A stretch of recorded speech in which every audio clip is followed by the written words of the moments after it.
All right, so let's make a formal introduction for our listeners. Good afternoon, Dave. My name is Claudia. I'm calling you from Washington, D.C. From the student Fairfax City. We're very humble and grateful that Dave Bainbridge accepted our invitation to our show. Dave, welcome to the show, man. Hi, Claudia. Good to be here. I'm here, man. Uh, usually, I start all my interview with a question about the pandemics. How was affecting you? You have any trouble? You as a musician, you Yeah. couldn't tour. The whole world stopped for 2 years. How you holding up, man? Okay. Well, it's a long story. Yeah. Basically, I was on tour with a UK band that I'm part of called Lifesigns, Yeah. um, in back in March 2020, and we'd finished the main part of the tour, and then a week later we were supposed to play at a festival, Fusion Festival, and then a couple of weeks after that go on to Cruise to the Edge, the big prog rock cruise in the Yeah. Caribbean. Um, and After the last gig of the main UK part, literally like 2 days after that, or maybe even a day, the US closed its borders and everything was cancelled. So the festival in the UK was cancelled and Cruise to the Edge was cancelled. Um, and then there were no more gigs basically for the next time I actually played live was July 2021. Um, but More significantly, I was supposed to get married on Cruise to the Edge to my fiancée Sharon. Um, we'd arranged all this, and so after the Life Science tour, I was going to fly over, and we were going to meet up in Florida, and then get married on Cruise to the Edge. And John Young from Life Science was going to be the best man, and Neil Morse from the Neil Morse Band and Transatlantic and Spock's Beard. He was going to officiate the wedding because he's also a pastor. Wow. Um, and we had bridesmaids because lots of our friends were going to be on the cruise, so we had bridesmaids and everything. And sadly, that was not to be because no one was travelling. And even worse than that, the US closed its borders, and Sharon, my fiance, was in America, and I was in the UK. So to cut a very long story short, we were separated for 8.5 months until I could finally actually fly over to Washington Yeah. because she's in Baltimore, or Yeah. she was in Baltimore at the time. Yeah. Um, she's here at the moment. Our marriage was kind of postponed, and we got married at the end of 2020 in a small ceremony just with 5 people there. Because it was before everyone was vaccinated, and so we all had masks on and that. Sure. So it was a Sure. little bit surreal. But so basically, I had like about 8 months in the UK. Sharon and I Skyped every day, but it gave me a lot of time to work on musical projects. And because all the musicians I knew couldn't tour either, a lot of them, like me, decided to record albums because at least that's something we can do, even if Absolutely. we're Yeah. not touring. Um, Absolutely. so actually, the 2020 proved to be quite a busy time for me. I was just able to, because it was lockdown as well, so I couldn't go anywhere. But I did have all my equipment here, guitars and keyboards and studio equipment. So I think the first project I worked on was the Iona Book of Iona, which is Iona was the band I was in from I co-founded in 1989. Yeah. We disbanded in 2016, um, but talking to our record label Gonzo Multimedia, we'd kind of been planning for a while to do a big box set, Yeah. which contained all the studio albums plus a companion disc for each album, Yeah. which had lots of outtakes from the studio, songs that weren't originally on the albums, and demos, all kinds of stuff. And I've got a huge archive of tapes, like cassette tapes and digital tapes and all kinds of stuff. So the pandemic allowed me to have time to go through all this and put together this amazing 17 CD box set. And Yeah. we recorded a new CD as well, with collaborations that we did just online over the internet of new versions of Iona songs. So that happened. I think the next thing was a DBA album that I did with Downs Braid Association with Chris Braden and Jeff Downs from Yes. I did a couple of gigs with them in February 2020, and once the pandemic hit, Chris and Jeff started to think about writing new material. So Chris asked if I'd like to be involved in that album. So played lots of guitars and bouzouki and mandolin, and a little bit of keyboards as well on that. That was an album called Halcyon Hymns. Really, really excellent album. Then Lifesigns wanted to do a new album as well. So that kept you busy during the pandemic, Yes, so we did the Altitude album, and that was all done remotely. And that came out really well. And then there was a new Strawbs album as well, because I've been playing with Strawbs on keyboards mainly since 2015. So we did a remote Strawbs album as well called Settlement. And then kind of in the gaps when I was working on all those things, I was also working on music for my new solo album, To the Far Away. So I eventually finished that in 2021, and that was released November last year. So that's a very good album, by the way. I have several albums from you and from Iona, and it's a very good album. The latest, your solo. I mean, you as I said before, we can talk here for a week, man, because you have so much stuff, man. And you're welcome when you arrive here. Let me know, and you and your wife come over for dinner if you that would be great. Yes, I will be in Baltimore very soon, so we'll have to do. Yeah, let me know. Where were you born? Let's go back to the beginning. Were you born in a musical family? How old were you when you perhaps took your first piano lesson or guitar lesson? Yeah. My family were very musical on both sides.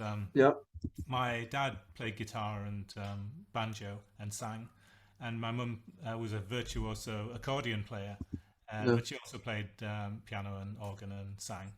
And so my mum and dad, my dad's brother was also a fantastic musician, playing Hawaiian guitar and or like lap steel.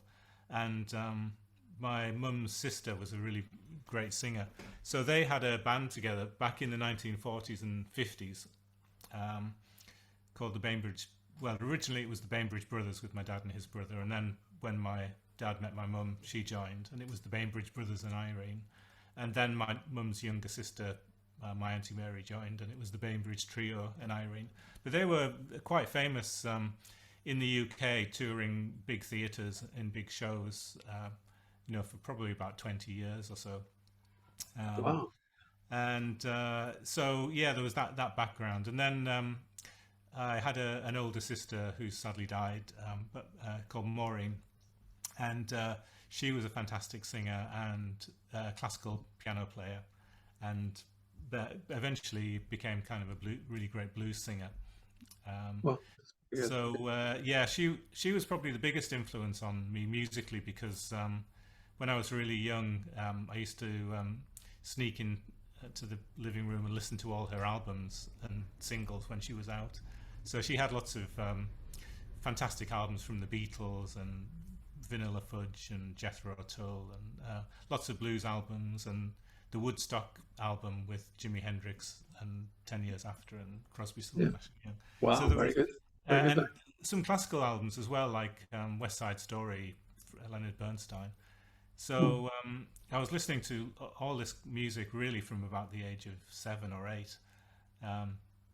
And it was when I was 8, I started classical piano lessons. Although I have to say, I wasn't that interested. I kind of went along and did the minimum amount of practice, but it was only really when I got into rock music myself and started buying my own albums from people like Led Zeppelin and Deep Purple, and I started to write my own music then, and that's when I really got interested. Do you remember the first album you bought? Was Yeah, well, the first single I bought, that was the first record, which was when I was, I think I was 10 or 11, was wow. All Right Now by Free, Yeah, of course. which was just, has one of the best ever recorded guitar solos, in my opinion, Mm. Paul Kossoff. And the first album I bought was Led Zeppelin 1, which I Yeah. bought off a school friend. So it was from that point, really, I really got into uh, rock guitar because up until that point I'd only played piano.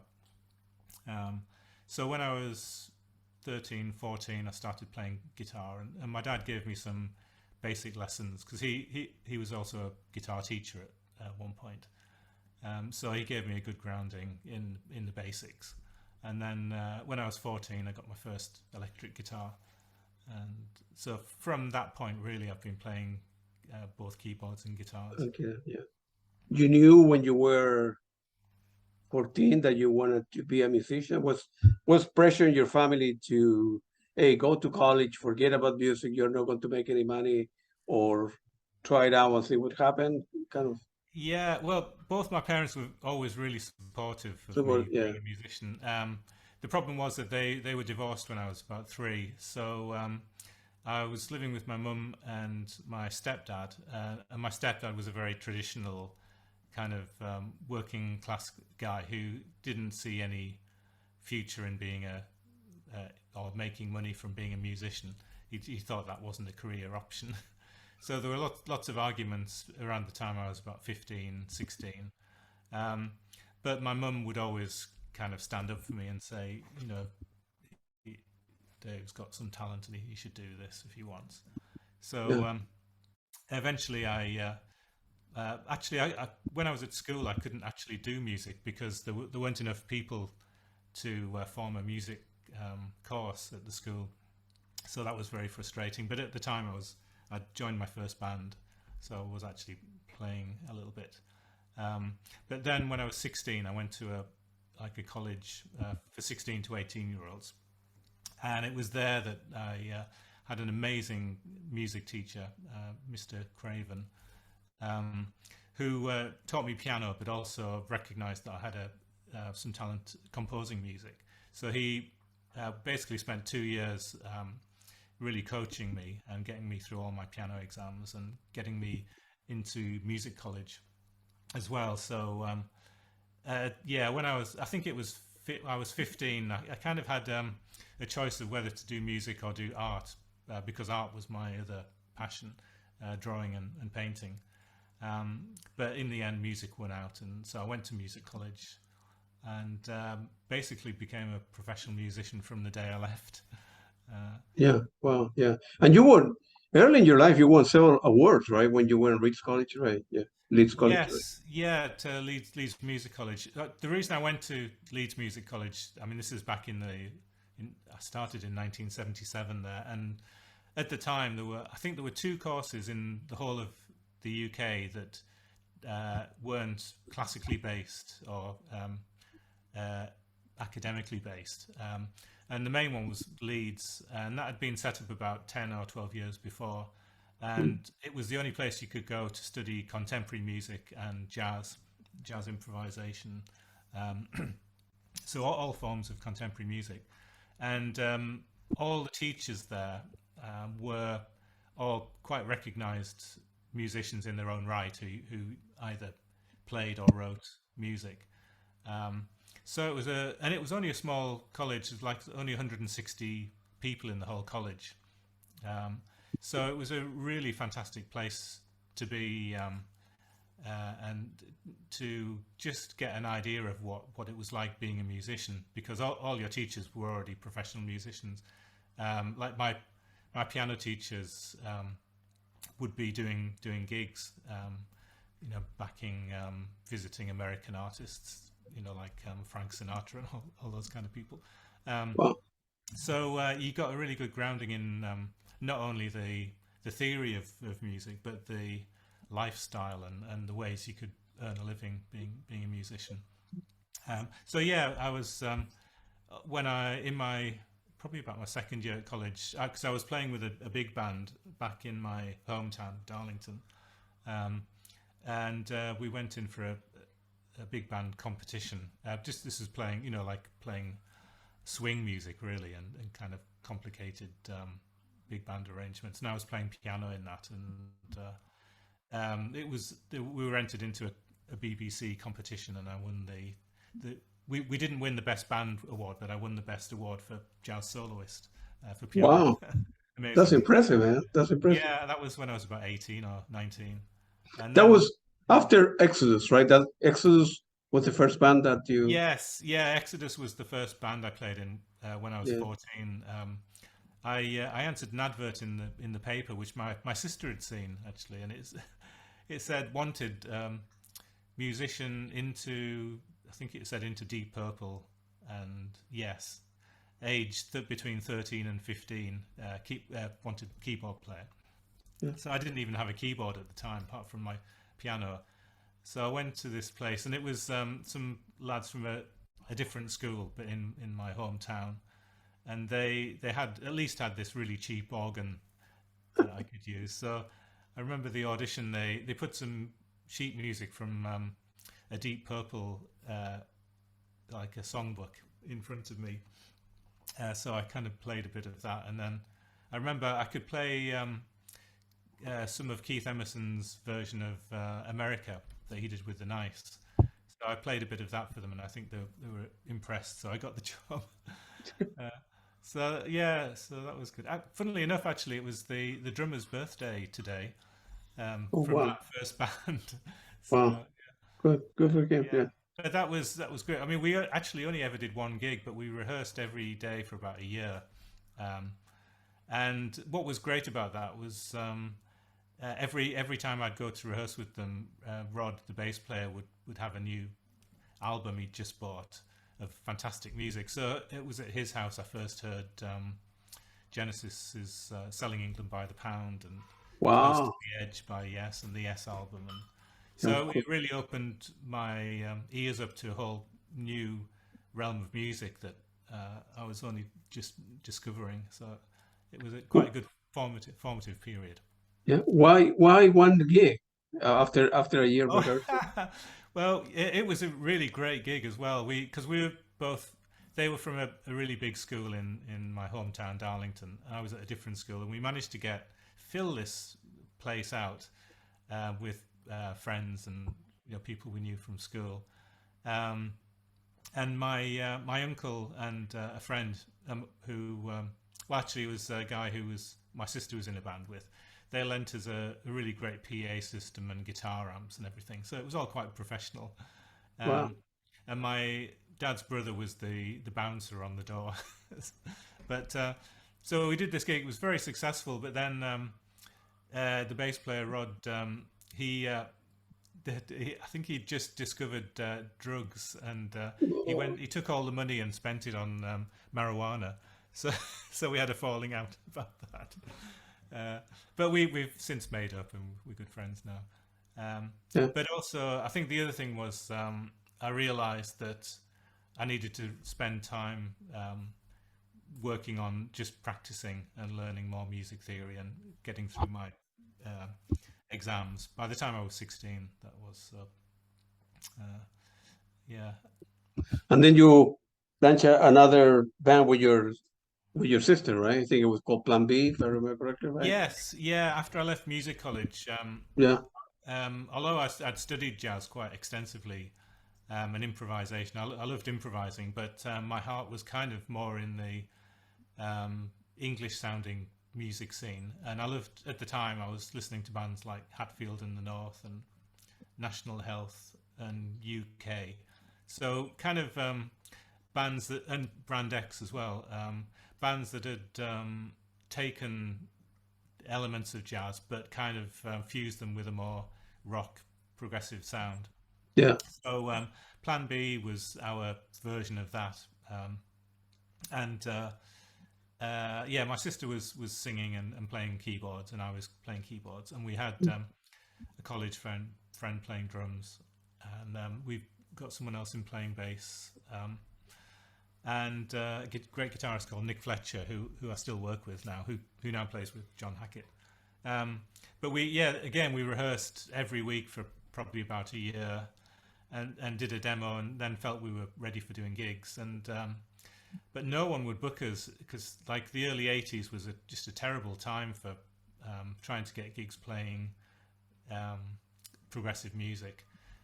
Everyone was into like electro pop and that. So well, eventually we just split up because we were just disheartened, and Yeah.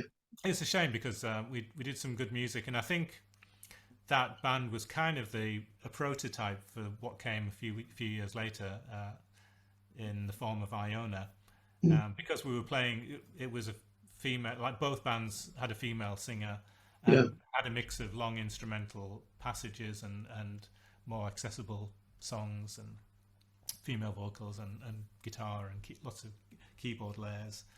So yeah, Plan B didn't take off, but eventually Iona did. We found the right ingredients, I think. The right, great. Yeah. Where are you going to? You were probably like 20, 22 at the time, and were you going to a lot of gigs? It was expensive to see shows. Yeah, I mean, I started going to see bands when I was 11, actually. Oh my Yeah, God, man! yeah. Wow. My sister, because my sister was in a band, a local band, and so she took me along to see them. And then when I was 12, she took me to see Santana Oh play. my God, man! Yeah, Yeah, on the Caravanserai tour, yeah, and that was just fantastic. So basically, after that, I was hooked on going to live concerts, and yeah. although virtually no one came to play in Darlington, where I lived, you could get a train from Darlington to Newcastle, which was Yeah, about half an hour. yeah. And there were two really great venues there, the Newcastle City Hall and the Odeon, where all the big bands came. And my mum was very easygoing about me going places. So from the age of 13, I would go with my school friends to see bands. So So you guys will take the train, go to see a gig, and then come back? yeah, exactly. Yeah. We'd try and not make sure we didn't miss the last train back. Of course. Yeah, because no, yeah, we didn't have any cars, obviously, or anything. So yeah, it'd be a case of getting the bus to the railway station and the train, and then the bus back home, and a walk if you missed the bus. But Wow, yeah, man. so yeah, in fact, sometimes and there's a couple of times where I got out of school trips saying I was ill or something, so I could go to see bands. So yeah, I went to see all the big bands of the day, like Pink Floyd and Focus and Deep Wow. Purple, Black Sabbath, Yeah. Hawkwind, Yes. My So God, man. yeah, I mean, all and the tickets were really cheap in those days. So you didn't really have to, we did have to save up a bit, but it wasn't like prices are now. Nowadays it's crazy. I mean, I'm able to, well, I have a good job and I'm very happy, and so I do well, but the tickets are very expensive. I mean, here, as you know, right, since we live in the border with DC and Maryland here in Virginia, every band this way come this way, right? So Mm. I'm able to see I don't know, close to 40, at least 40 shows a year. So I go places. Live music is very important to me. So it's although I have a lot of music, I want to see the bands live. So I saw a gig I went to see on Monday. I went to see Boss Cags.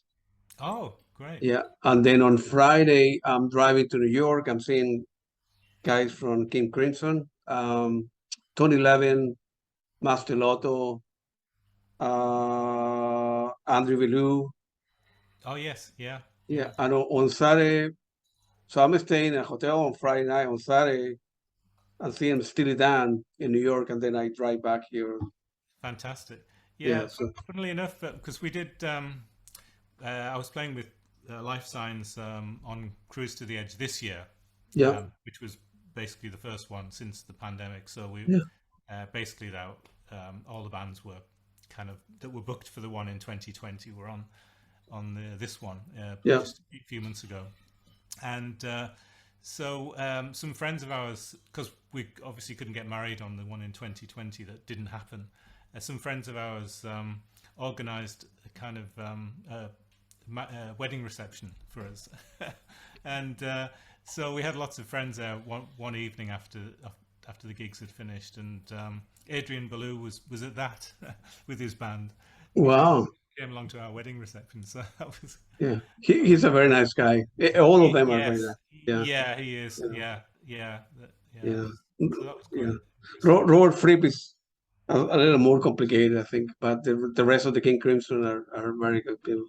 Well, you know, King Crimson is very strict in everything they do. It's very, I need to accept that, but Fripp Yeah, is a little, we with when I was working with well, the early version of Iona had Nick Beggs playing bass and Chapman stick. And when we were working on our third album, Beyond These Shores, he was also doing some writing, co-writing with Toya Wilcox, Robert's wife. that's right. Yeah.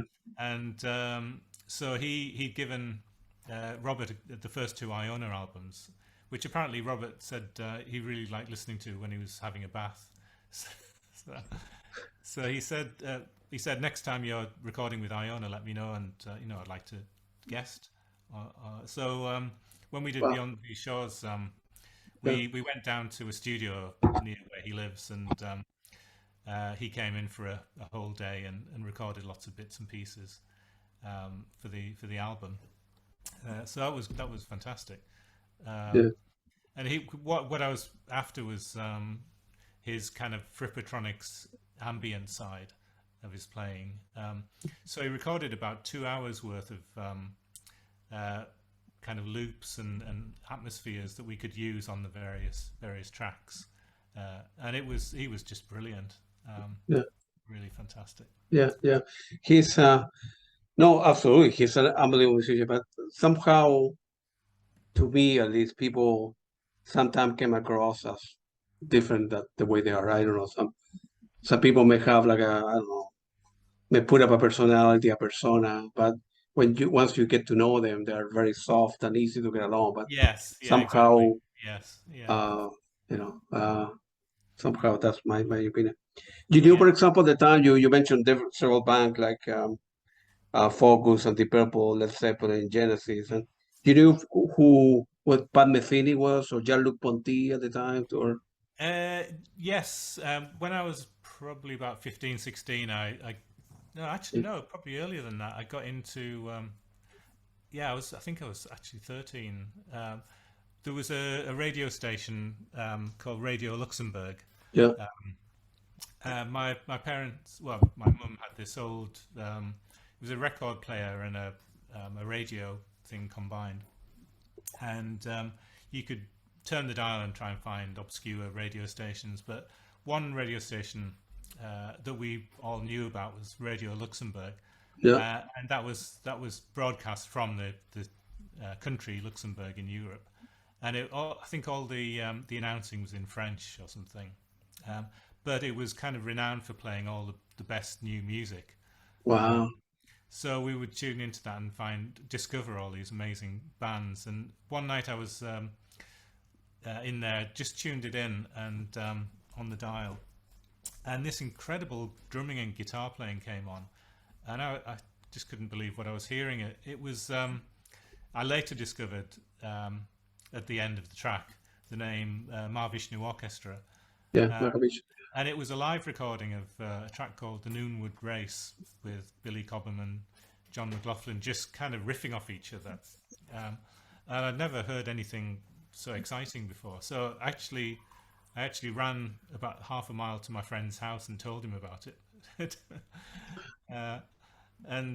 So it was, from that point I kind of discovered jazz fusion, jazz rock, and it was probably a few years later before I first heard Pat Metheny, who we're hoping to get to see in Baltimore next month. I'm going to the gig too. Oh, great! Yeah, we haven't got tickets yet. I hope there's some left. Yeah, he's playing 2 nights, two That's right. shows each night, Yeah, an early show and a late show. He's playing, I think, 7, 9:30, 7, 9:30. So he's doing 4 gigs. So you yeah, should be able to get tickets, but you need to hurry up yes, because they will. yes, I know. Yeah. And he's playing with another friend of mine, it's an unbelievable drummer, Antonio Sanchez.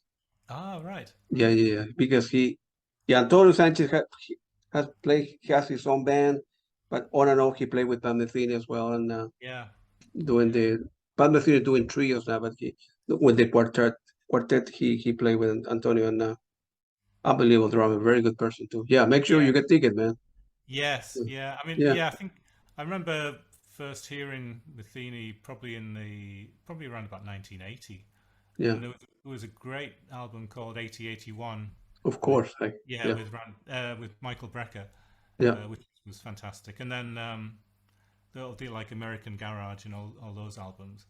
Mm. Um, yeah, there was. I think what I liked about that was there was so much. I mean, it was jazz, but there were great melodies as Mm. well. And then Lyle Mays's keyboards and piano playing, just fantastic. Unbelievable. Yeah, Yeah. unfortunately he passed away some years ago, and Yes. yeah, I Yeah. never had the opportunity to. I met him several times.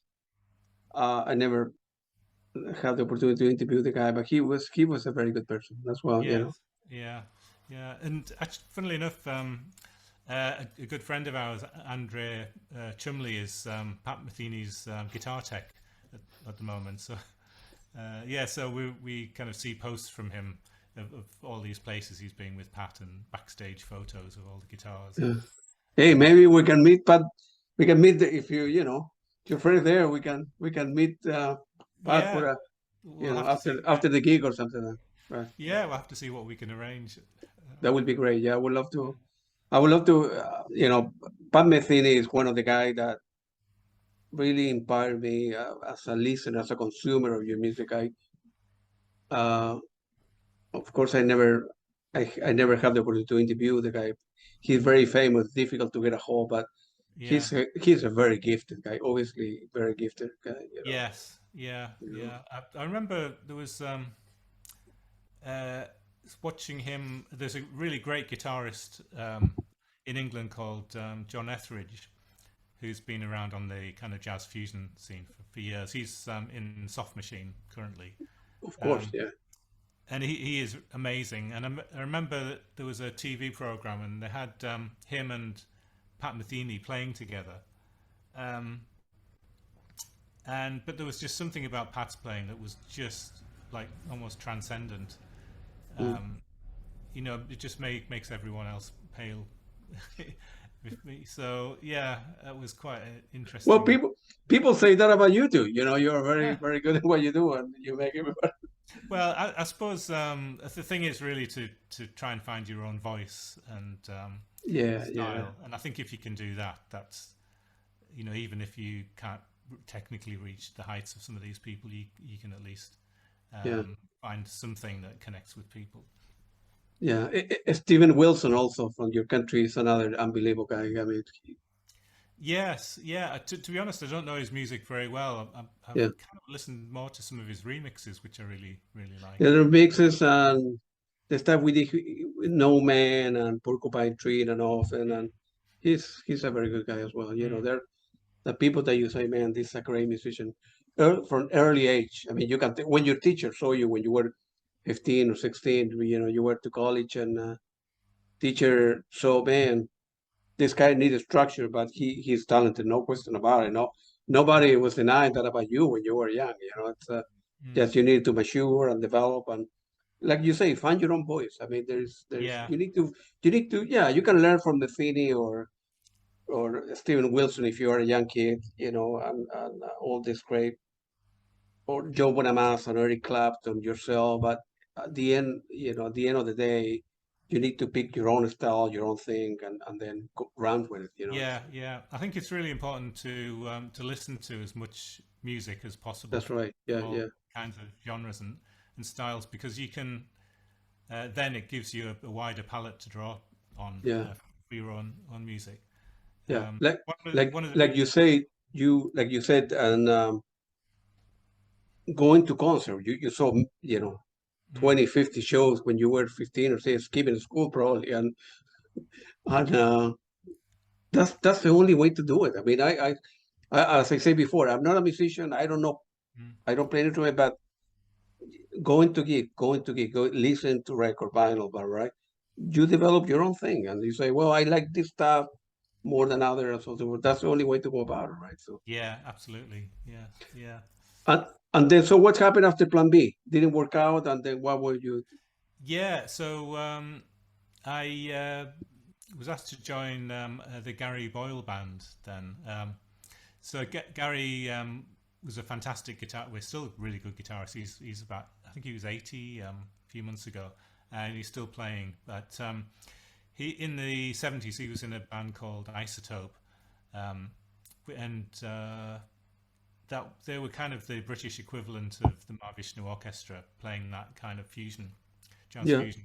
And Gary had an amazing guitar technique, and I remember seeing him on a program called the Old Grey Whistle Test, which is another place where Oh we yeah. discovered new music back in Yeah. the 60s, Absolutely. Yeah. and being in awe of his playing. Um, so he actually went to Leeds Music College he was one of the first pupils in the late 60s. Yeah, although he was a professional musician, I think he actually wanted to study jazz more.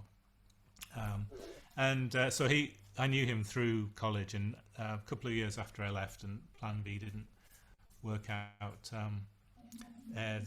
his keyboard player left. So I think I went along for an audition and got the job to play with him for a few years, which was great. So that got us touring around Europe and England, Yeah. and I learned a lot in terms of dynamics within a band from Gary. You know, how to build solos and how to just have dynamics within a band so that the music wasn't all on one level. And Yeah. and we had a great saxophone player, Snake Davis, who was also at college in the same class as me. Mm. And he's gone on to play with like everyone you can possibly think of. So it was a really great band. Yeah. But also I was playing just with a whole load of people. A singer-songwriter in England called Adrian Snell. Yeah, I mean, at one point I was doing like 6 gigs a week playing with different bands Wow. in Pretty the good. city I lived, which was Leeds. Yeah. Yeah. Then joined the Norman Beaker Band, which is a blues, more of a blues funky band in the mid '80s. But Norman was very well known. He was in the played with Graham Bond, the Graham Bond organisation, in the late '60s with Jack Bruce. So he was big friends with Jack Bruce. So we got to be Jack Bruce's band on a load of gigs in the late '80s and up until the mid '90s when I left because Iona was getting too busy. Okay. Were you living at home at the time, or you were making enough money to rent an apartment, or did you? No, well, basically, I left home when I was 18, when I went to college, and then never went back. Really, there wasn't really any kind of music scene in Darlington. So you had no choice to leave, right? No, so I went. I lived in Leeds, which is a much bigger city, and Yeah. that had a lot more opportunities as far as playing music and venues and that. Are you a football fan at all, or? Very much, yeah. I used to play football a lot. In fact, that was I wanted to be a soccer player. Yeah, good. uh, Yeah. that was my kind of first thing, but I wasn't good enough. But still, I actually was still playing up until maybe about 10 years ago. Yeah, you mentioned Leeds before, right? Well, it was a long time ago, but a guy from Argentina, Bielsa was used to be the manager with Leeds, and Ah, yeah, yeah, yeah, up to he lost the job last year, but he's the one that took Leeds Football Club from the second division to the Premier League. So he's yeah, unbelievable. yeah, Yeah, yeah. yeah. History. I love soccer they call it here. So I'm a Yeah, big time. So I see a lot of matches every week, and excellent. it's important to me. But not just in the UK, but in Spain and other countries as well. Yeah, So we just watched the women's Euro Cup, yeah, which is a big thing over here, where an England women's team won that. It was actually watching women's football. It was brilliant. It's really the mm, standard is fantastic, and the support now is pretty much equivalent to like men's matches over here since the Euros. Yeah, yeah. Well, the World Cup is coming Yeah, very soon, man. yeah, You know, Brazil is playing very good, and Germany is playing very good. Brazil, there's so many in Brazil. It's kind of unfair to the rest of the world. There are so many good players. The problem that a coach have, a manager in Brazil, is putting 11 people together to play because there's so many. You can go to any street, a poor neighborhood in Brazil, people playing on the street even without shoes, and kicking a watermelon or something. yeah, There are so many talented people on the street in well, Brazil that it's hard to yeah, it's hard to put a thing together. So after that, you end up co-founding Iona with David, right? Fitzgerald, right? yes, yes, that's right. Yes. So we'd met when I was working with Adrian Snell, a singer-songwriter. It kind of his music is very kind of I suppose classical rock, Yeah, classical influences. He was a really good piano player, and we were working on a project called Alpha and Omega, which was I co-produced the album with Adrian, and the engineer on the album, Neil. We were looking for someone to play saxophones and some exotic wind instruments, and Neil Costello recommended David Fitzgerald, who he'd come across somehow. Yeah, David turned up at the recording and was just blew us all away with his sound, his saxophones, and he brought some Chinese whistles as well, Chinese flutes, and yeah, played those really fantastically. Um, After we did the recording, we did loads and loads of gigs around the UK and Europe, and it was basically me and David Fitzgerald and Adrian, and it was a choral work, so there was always a choir. But the sound checks were usually really quick. So after we'd finished checking the sound, David and I used to just spend ages jamming together, and realised that there was a real chemistry when we played together. yeah. It was me playing keyboards and him on various. I mean, he's a fantastic flautist as well, superb tone. So gradually, when we were touring, we formed an idea that we should put our own thing together, and eventually that became Iona. The first Iona gig was just the two of us, and then we discovered Joanne Hogg, who'd worked with Adrian Snell, and she seemed the perfect fit because Oh, absolutely. Yeah. fantastic voice, but also really great on keyboards and acoustic guitar. Mm. And as we wanted to have some of the music instrumental, it was good that we had a singer who was a good instrumentalist as well. So Was it difficult to get a record label deal at the time when after Joanne joined the uh, band and well, funnily enough, no, we did. So we did one gig with the two of us, and then the first gig we did as a three-piece mm, was at a festival called Greenbelt in England. It just on the fringe side of the festival in a small tent, but it was absolutely crammed. And incredibly, after that one performance of like about half an hour, we got two record deals. Um, really? yeah, both people who knew us from our the previous work with different artists, but they obviously could hear something special with the combination with myself and David and Joanne. So so pretty much straight after that, we were into writing more material and recording the first album, and kind of went from there really. We did some really huge gigs very early on because of having previously worked with different people and knowing promoters and that. So we were quite popular, particularly in the Netherlands and Germany and Switzerland, those kind of places. How many gigs were you doing a year, if you remember, at the time? With Iona, oh gosh, it wasn't a huge amount. primarily because Joanne was never really into doing long tours, so we kind of would do shorter tours and festivals and things like that. I think the longest we did a few tours of maybe about 20 gigs. Yeah. So I wouldn't be able to say how many gigs a year.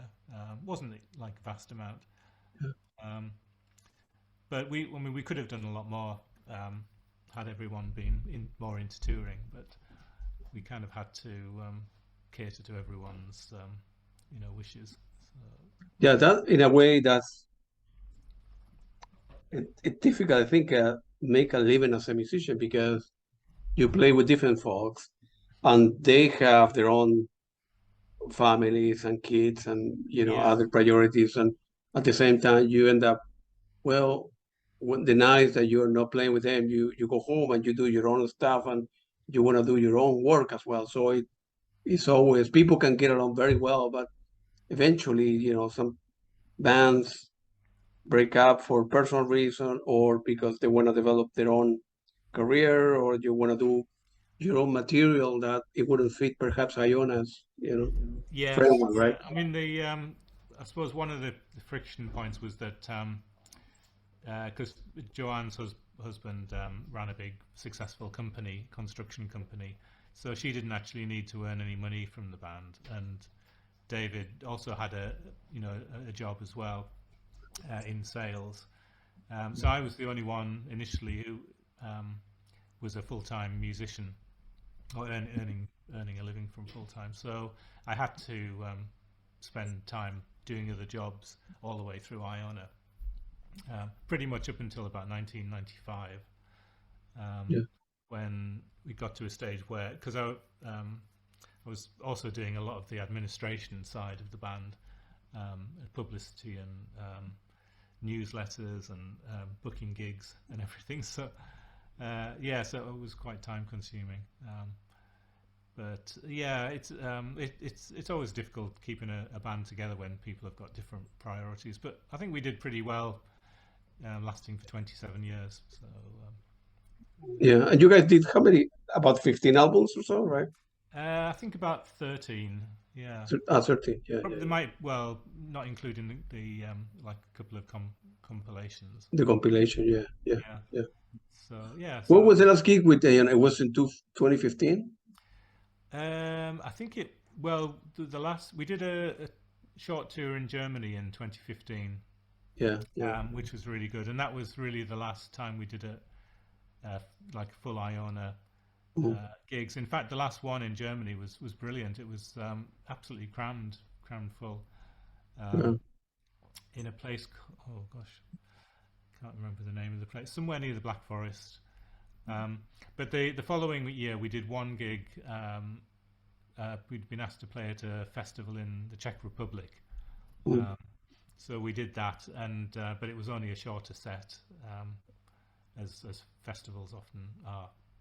And so that was basically the last time we played. I'm quite sure you get a lot of emails or people pinging you, hey, can we do a reunion at a 20 or 30, 40-year reunion for a festival or something like that, right?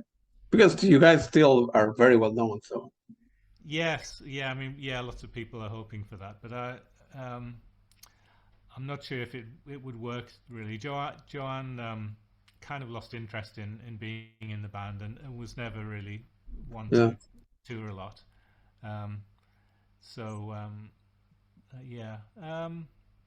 We when we stopped, we said we never say never, but trouble is everyone's moved on, and to make it work financially would require a lot of backing, so it would be a big risk, I think. Yeah. Like I said before, I'm a computer scientist. I have a safe job, and I go to the same office every day, and I'm okay. But you earn a living as a musician touring. You make money when you are on the road. People don't buy that many records or vinyls anymore. So the money is you need to do it. It's hard if you have kids or a wife or whatever. It's not that easy, people. Yeah, no, and there used to be. I mean, when Iona was doing really well, there used to be a lot of income. Well, even before Iona, from like publishing royalties. Right. Yeah. When people buy albums and when you play live, you get royalties based on that, and that money would basically tide you over whilst you were writing the next album, and not earning any money. So that would work really well. But in recent years, because of streaming, which doesn't really pay any income, appreciable income, there's lots of sales, but there's no income from royalties anymore.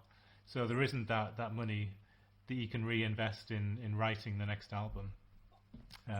So that's a really big problem, especially for new artists. Yeah. One of the solutions that I've come up with, and a lot of people have, is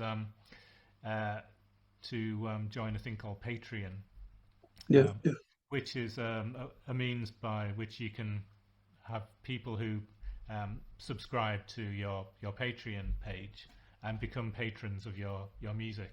Right. So they'll pay a monthly amount, and in return get you can give them various kind of videos and updates on what you're doing, and exclusive tracks and videos, and also meeting up at gigs and things. And basically, the idea is you're forming a community. So you're not having to kind of try and go out there and find an audience, but the people who already like your music, you can kind of become more involved with them. So that one of the things that's really changed for the better is the musician to kind of fan relationship. That used to be much more distant, but now, since the internet and since things like Patreon, it feels like we're all in this together, and that's a really magical thing, I think. And then merchandising, right? When you do a big tour, a small tour, or a small venue, you can bring your own music and sell it at the end, take some pictures with some people, and it's a little bit of money that you make.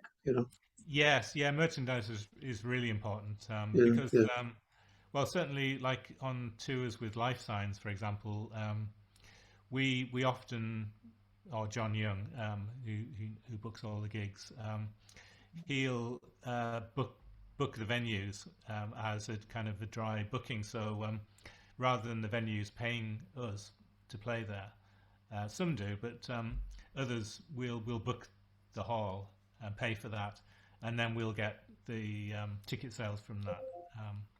So merchandise on those gigs is really important. So it's very important if you can support bands by buying their CDs and T-shirts. I'm always do. Because we're already investing. If nobody comes to the gig, we lose money. But on the other hand, if there's a reasonable crowd there, we can do better than we would probably with a deal with a promoter. Because that's the other thing. Lots of promoters have gone out of business in recent years, and the pandemic was particularly bad for promoters. So a promoter would have paid you a guaranteed amount for doing a gig, and then you'd probably do like a percentage split for the rest. But if you haven't got a promoter, then you're having to go to a venue and hire the venue and pay for the venue. So you're paying out money in advance. So it's a really different thing. And more risky. And you need to have enough fun to buy the venue. I mean, not many people have whatever 5,000, 10,000, whatever the amount happens to be. I mean, with Lifesigns, we're kind of in a fortunate position in that John and Steve Rispin, who does the sound, have both got really well-paying other gigs. John plays with Bonnie Tyler, and Steve is the a tech for Yes and for Steve Hackett and Steve Wilson as well. I think Steve Hackett and Yes. So he's they're making money from that, which they can reinvest in Lifesigns, which is really great. I mean, the downside is there's less time for Lifesigns to actually do stuff, but we're kind of working on that and hoping we can expand things in this coming year. What came first for you, piano or guitar or keyboards? You prefer one versus the other, or you like? I mean, you are multi-instrumentalist. I mean, you play a lot of instruments, so it's not just people know you for piano and keyboard and drum, but you play a lot of different things. Yes, yeah. Well, piano was my first instrument, and I think if I was going to have a desert island instrument, it would be piano because I find it easier to compose on using the piano. But yeah, I love playing both. And what attracted me first of all to playing electric guitar was the fact that you could bend notes and put so much expression into the notes, whereas on the piano it's a much more of a fixed kind of sound. So I love both for different reasons, and obviously with keyboards you can create great sound textures and things. So yeah, and I expanded to play bouzouki as well when I in the mid '90s. After hearing some Irish music and this interesting instrument called a bouzouki, which originally was from Turkey and Greece. That's right. Yeah. But it was adapted in the 1960s for Irish folk music, and so I've just kind of added other kind of instruments to what I do. In general, I was reading that Christian faith had been sort of integral part of your life. It still is, and feel free to elaborate. All my questions are open-ended question for you to express yourself and elaborate. Yes, yeah, I think that's definitely some of the motivation behind what I do. I think the thing is, as an artist, you draw upon your beliefs and your kind of opinions and everything to put that into your music. And I think the key word is honesty, and I think people can sense when music has an integrity and honesty to it. Yeah. So basically, I've always tried to write music kind of from the heart and from what I feel is important and relevant, and part of that is my Christian faith. But at the same time, I want what I do to be universal and for people to kind of all and no faiths to be impacted by the music and touched by it. So that's a very important thing.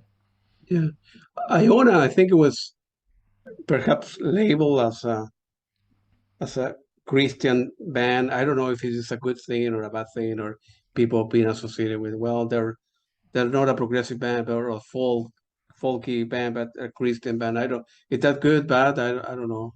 Yeah, well, we never actually called ourselves a Christian band. It was only other people. The people call you Christian, yeah. Yeah, who kind of knew that we were, or the majority of the band were Christians, and a lot of the music was inspired by, particularly actually by early Celtic spirituality in the British Isles, which was a really amazing time back in the kind of 5th to the 8th or 9th century.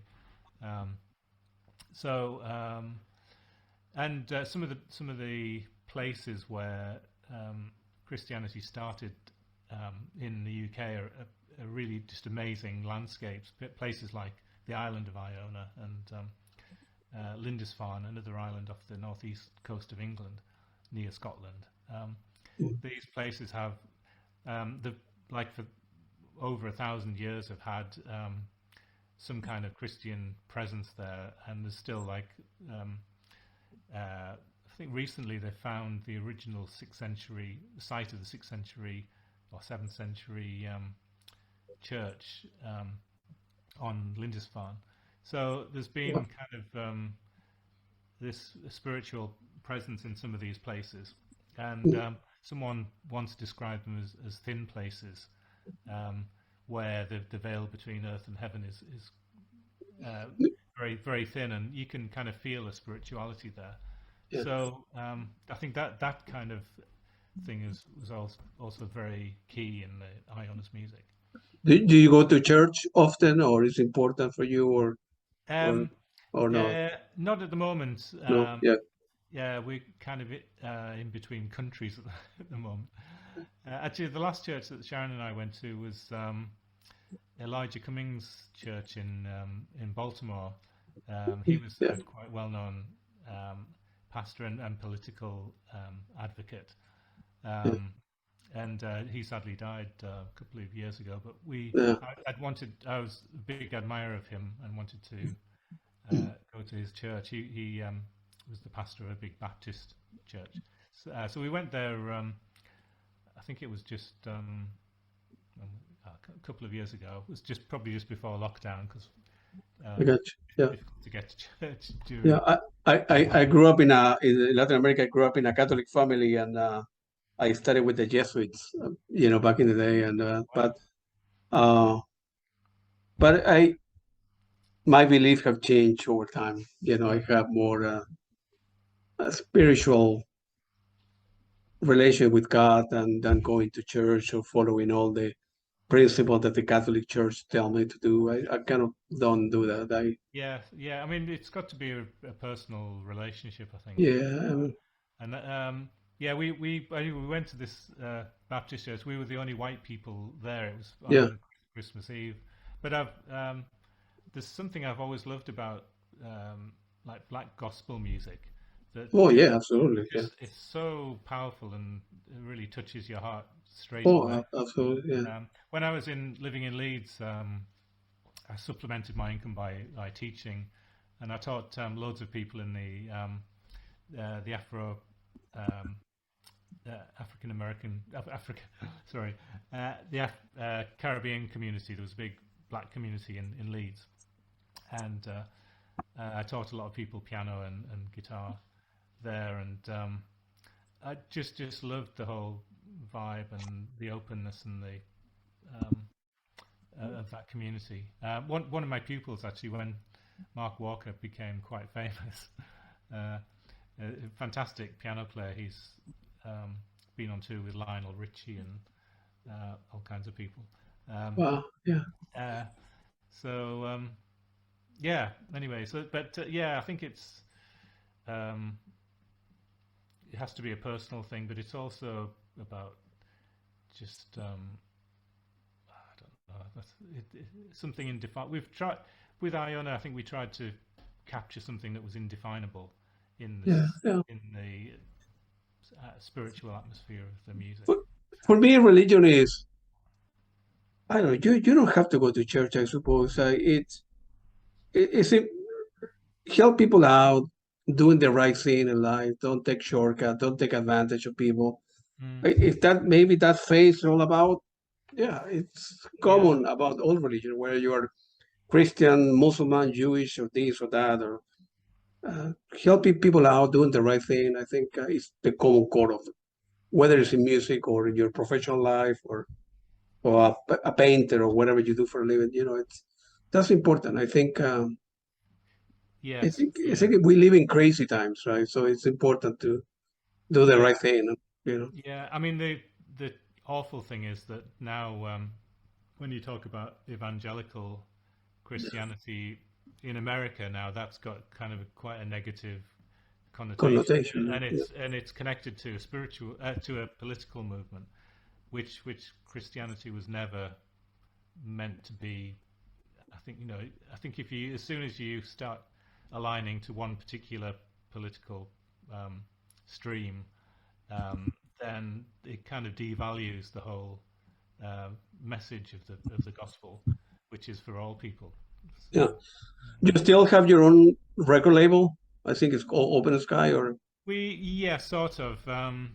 Although about 4 years ago, I kind of got to the stage where I didn't have time to devote to it. So we've got the name, but basically we work with Gonzo Multimedia, a company who mm, now manufacture and release our albums, still with the Open Sky logo. But yeah, so it's not like a record label with big offices or anything like that. It's just the name under which we release our own albums. yeah. I listened to your own solo album as well, and especially the last one is it's very good, man. I mean, you are you still have it, man. You still have a lot of in you to put all this together. It's very good, man. It's very very Yeah, good. thanks. Yeah, well, I suppose it was. It helped in a way that there was a lot of emotion to get out. You Yeah, know, being separated for so long from Sharon, who's now my wife, obviously. yeah, Um, but yeah, I mean, I've still got. Um, Thanks to Patreon, I'm kind of working on new ideas for another album. And when I'm over in America in a few weeks' time, mm, I've got a few other things to finish off mixing, but planning to do a lot more writing and get, really get mm. ahead on the next solo album. That will be good. I saw a video recently. I don't know if it was listed on your website or I saw on YouTube. You playing recently with one lady. I forgot the name. Sally Mania, you mean? Ah, Solomon. Yeah, there you go. Yeah, Right. I forgot the yeah, name. Yeah, yeah. yeah. It was very good actually. Yes, yeah, thanks. Yeah, we do a lot of gigs together. At least we were. In fact, our biggest tour was scheduled for June and July 2020 in the UK. We had a 15 or 16 date tour, and that was all cancelled because of the pandemic. So gradually, over the last year, we've been doing at least some of those gigs, Yeah. rescheduling them, and we did a few, about 3 last month. But yeah, it's great working in the duo format with Sally because she's a great singer but also a great multi-instrumentalist. Yeah. Um, so that there's a lot more space to improvise and Oh, try yeah, absolutely right. things. Any possibility of the two of you doing something like that here, and since you're Um, going to be moving to America for a while and doing yeah, something, I'm really hoping so. Yes, we need we to don't. convince her. Oh no, she'd love to come to America to tour. Absolutely. So we'd have to. I mean, the difficulty is getting a visa, or at least the expensive part Oh, is. that yeah, working visa here is Yeah. very expensive. I heard you need to yeah. Yes. So if we can get a visa for Sally, and I'll have my green card hopefully, then we could look at doing something possibly later next year. But I'd definitely like to tour with Yeah, Sally. But yeah, the other thing is the problem would be getting all our equipment together because we take a whole load of instruments on the road with us, um, from percussion to well, keyboards, guitars, acoustic yeah, yeah. instruments. Yeah. Doing gigs in Europe, going to from northern part of England or southern, or going to Ireland or Glasgow, and it's a lot easier. You got a band, but moving the equipment to the United States, to make it worthwhile, it's very expensive. Plus Yeah. the fee that you need to pay for the visa. You need, Yes. yeah, if you break even, you're lucky. Yes. So we'll definitely be looking into that though next year. That is one thing we're going to be seeing if we can make happen. We probably have to borrow some instruments, I think, from friends and things. But that's probably possible to do that. Yeah, I really like that duo thing. It's unbelievable.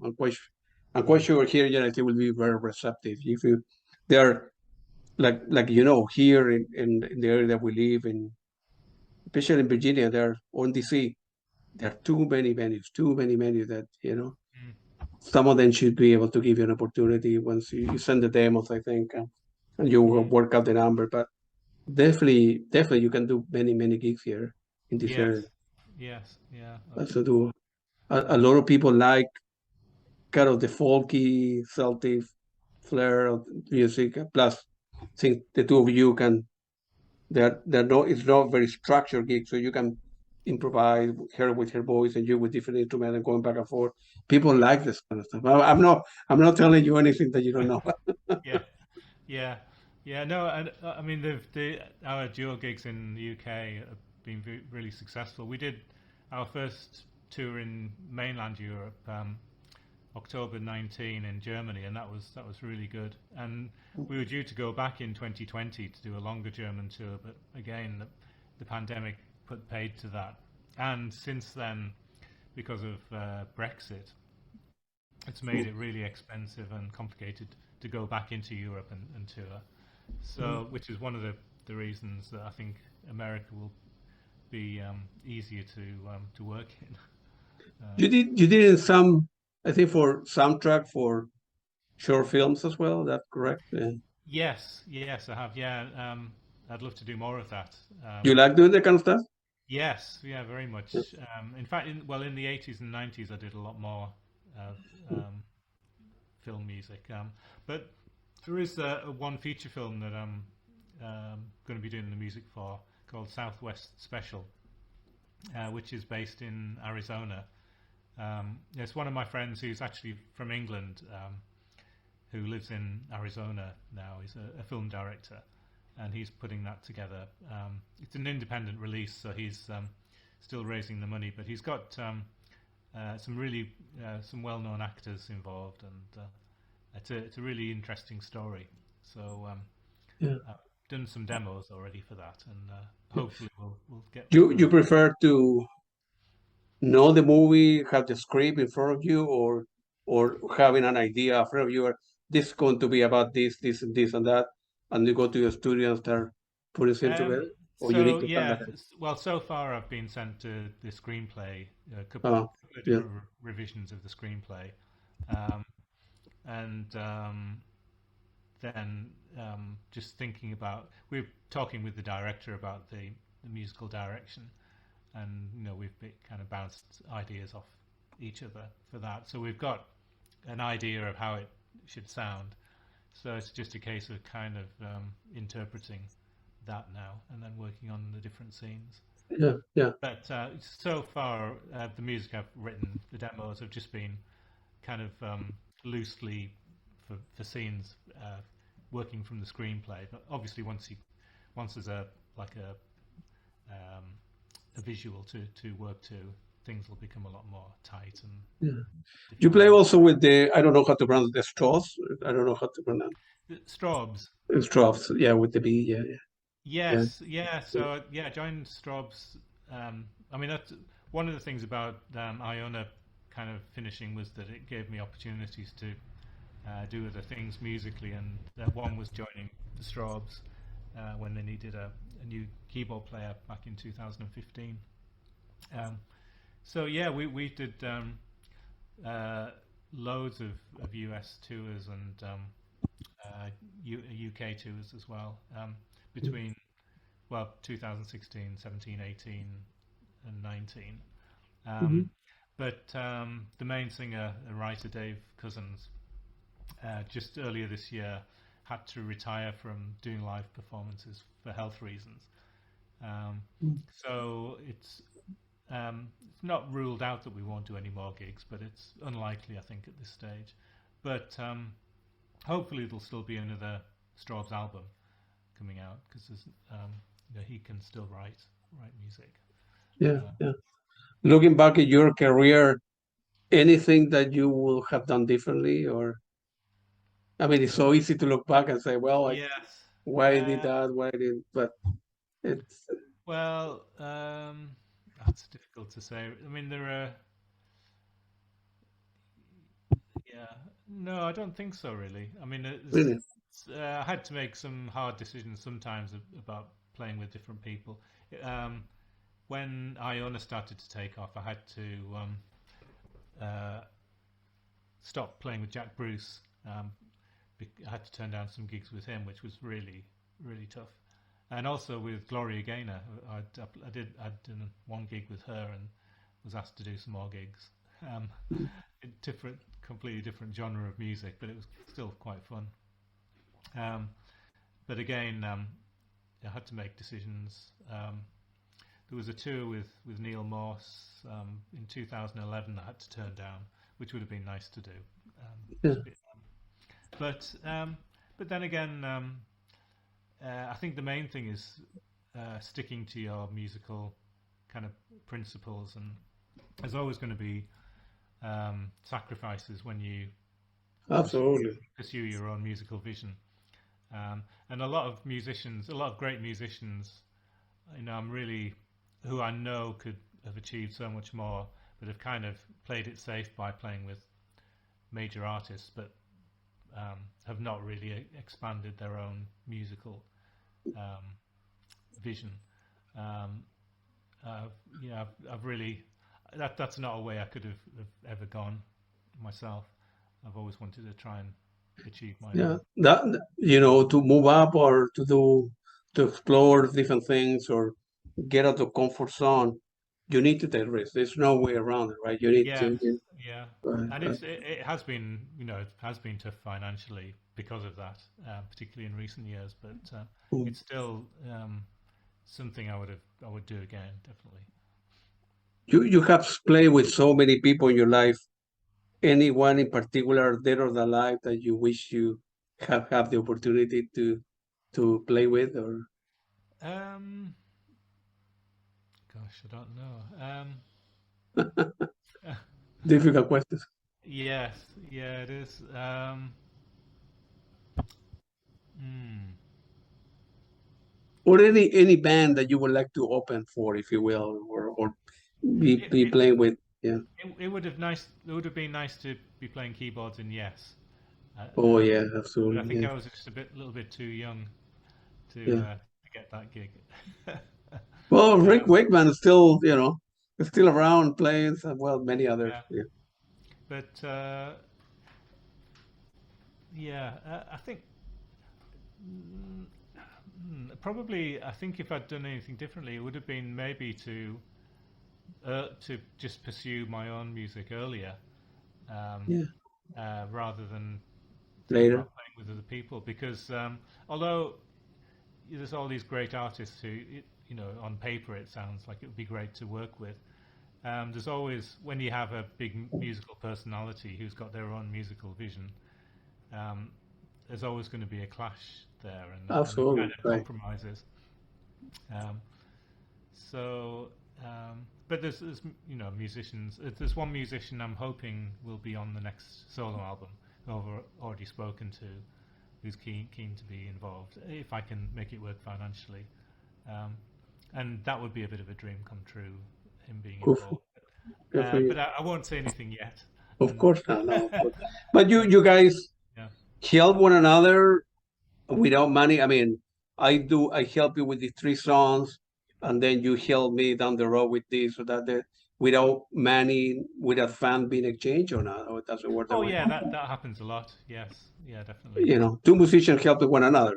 So, Yeah, that happens a lot, and I'm very thankful for people. Whenever I do an album, I try and pay the musicians as much as I possibly can. yeah. Um, but there, some people will just do things, for either a reduced rate or for nothing, Um, and that's you always try and give something back to those people. yeah. Uh, Yeah. Yeah. so yeah, usually. And my last question, feel free to mention your website where the listener can buy your music, and feel free to Bandcamp Yes. or whatever you have, or your website name, right? Uh, yeah. So, well, my website, which desperately needs updating, is Yeah, davebainbridgemusic.com.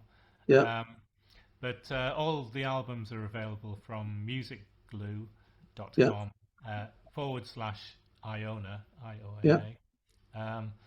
Then you can, there's my Patreon page, which is patreon.com yeah. / Dave Bainbridge. I got Um, you. Right. if you want to support me on that. Yeah. I can't remember what the Facebook page is, but just look me up on I there. will, I will, I will put the link in when I upload there. Yeah, And but I can't believe you were at the Howard Jones gig, man. yes, yes, Of yeah, course I was there. He yeah, that he played at the Richmond, and that's my favorite venue. That's where I put the logo on yes, my yeah. Well, YouTube channel. I hope they don't yeah, sue me, but yeah. That was the first time I'd been there, but my wife Sharon's been there a lot to see bands over the yeah, years. I go there very often. I mean, like 20 times a year. That Oh, place is unbelievable. I mean, yeah, it's a legendary. everybody who is somebody on their life, somehow they started there. Every names Yeah, started there playing the 70s when nobody knew them. The Beach Band was there for them, so yeah, it's an unbelievable. And then when you go before you go to the gig and you see the walls of every picture of people have played, it's unbelievable. yes, yeah. It's like that at the Ram's Head in Annapolis. Yeah, Uh, the Rams I don't know have if to. you, Yeah, yeah, there's just well, I remember seeing pictures of Pat Metheny on the yeah, wall there. There's like pictures of all the jazz greats. I yeah, played there with Strawbs, and so, yeah. yeah, spent about half an hour just looking at all the pictures of people who played there. Very It's nice. always nice when you go to a venue that has people who are really your heroes have played there in the past. Yeah, It's very yeah. nice Pat to do. Metheny, Gianluca Ponti, and all of them have played at the Beach Band. Somebody all plays, man. Yeah, yeah, All right. Okay, Dave, man, I will hope to see you in a couple of weeks. Come home, yes. get some dinner. My wife from Colombia, so you will have some Colombian food here, Oh wow, great. and we have some Chilean wine and Colombian food and Colombian coffee. So That sounds great. It sounds like we'd have to stay over somewhere rather than drive back though. that's right, yeah, yeah. And it was very nice talking to you. Hope to see you there. Good luck, man. You're doing all right, man. If God exists, I don't know if it does, but you look back and you have done well in your life. You and I are very lucky to have good income, a good steady job, and we are still alive after the COVID. Yes. Some people they haven't been as lucky as us. So No, no, that's true. you Yeah, know, yeah. it's Case of counting your blessings. yeah, absolutely, man. It was very nice talking to you. You're a, Yeah. you're a very good guy, man. Thank you. You Yeah, too. thank you. I appreciate it. Thank you.